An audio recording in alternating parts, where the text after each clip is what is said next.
2 Samuel chapter 14. Joab, the son of Zeruiah, perceived that the king missed Absalom. So Joab sent to Tekoa, brought from there a clever woman, and said to her, "Please, pretend you're a mourner. Put on mourning clothes, and don't anoint yourself with oil, but appear to be a woman who has mourned for the dead a long time. Go in to the king and speak to him in this fashion."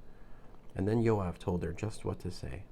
When the woman of Tekoa spoke to the king, she fell down with her face to the ground, prostrating herself, and said, "King, help." The king said to her, "What's the trouble?" She answered, "I am a widow. After my husband died, my 2 sons were out in the field, and they got into a fight with each other. There was no one to separate them, and one hit the other and killed him. Now the whole family has come against me, your servant. They're saying, 'Hand over the one who hit his brother so that we can put him to death for killing his brother.' They want to destroy the heir as well, and thus quench my one remaining coal. Then my husband will have neither name nor survivor anywhere on earth." The king said to the woman, "Go back home. I myself will decide what to do about you." The woman of Tekoa said to the king, "My lord king, let the guilt be on me and my father's family. The king and his throne be guiltless." The king answered, "If anyone says anything to you, bring him to me, and he won't bother you any more." "Please," she said, "let the king swear by Adonai your God that the blood avengers won't do any more destroying, so they won't destroy my son." He said, "As Adonai lives, not one of your son's hairs will fall to the ground." Then the woman said, "Please allow your servant to say something else to my lord the king." "Go on," he replied. The woman said, "Why is it then that you have produced a situation exactly like this against God's people? By saying what you have said, the king virtually incriminated himself, in that the king does not bring home again the son he banished. For we will all die someday. We'll be like water spilled on the ground that can't be gathered up again, and God makes no exception for anyone. The king should think of some way to keep the son he banished from being forever an outcast. Now the reason I came to speak about this matter to my lord the king is that the people were intimidating me.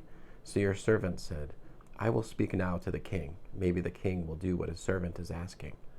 For the king will listen and rescue his servant from the hands of those who would destroy me and my son together from our share of God's inheritance." Then your servant said, "Please let my lord the king say something that will give me relief. For my lord the king is like an angel of God in discerning good from bad, and may Adonai your God be with you." The king then answered the woman, "I'm going to ask you a question, and please don't hide anything from me." The woman said, "Let my lord the king now speak." The king asked, "Did Joab put you up to this?" The woman answered, "As you live, my lord the king, when my lord the king speaks, no one can avoid the issue by turning either right or left. Yes, it was your servant Joab who had me do this, and he put in my mouth every word you have heard your servant say. Your servant Joab did this in order to bring about some change in the situation. But my lord is wise. He has the wisdom of an angel of God when it comes to understanding anything going on in the land." The king said to Joab, "All right, I'm granting this request. Go and bring back young Absalom." Joab fell to the ground on his face, prostrating himself, and blessed the king. Joab said, "Today your servant knows that I have won your favor, my lord king, because the king has done what your servant requested." Then Joab got up, went to Geshur, and brought Absalom to Jerusalem. However, the king said, "Let him return to his own house, but he is not to appear in my presence." So Absalom returned to his own house and did not appear before the king.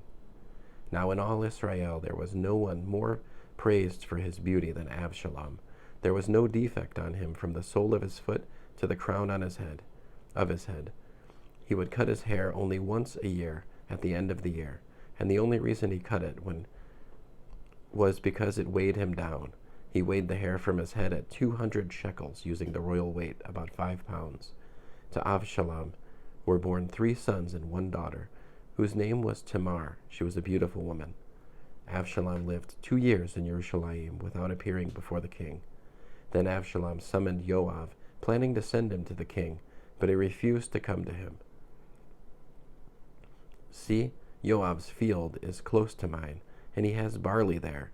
Go and set it on fire." Absalom's servants set the field on fire. Then Joab got up, went to Absalom at his house, and asked him, "Why did your servants set my field on fire?" Absalom answered Joab, "Look, I sent a message to you to come here, so that I could send you to the king to ask, 'Why did I come from Geshur?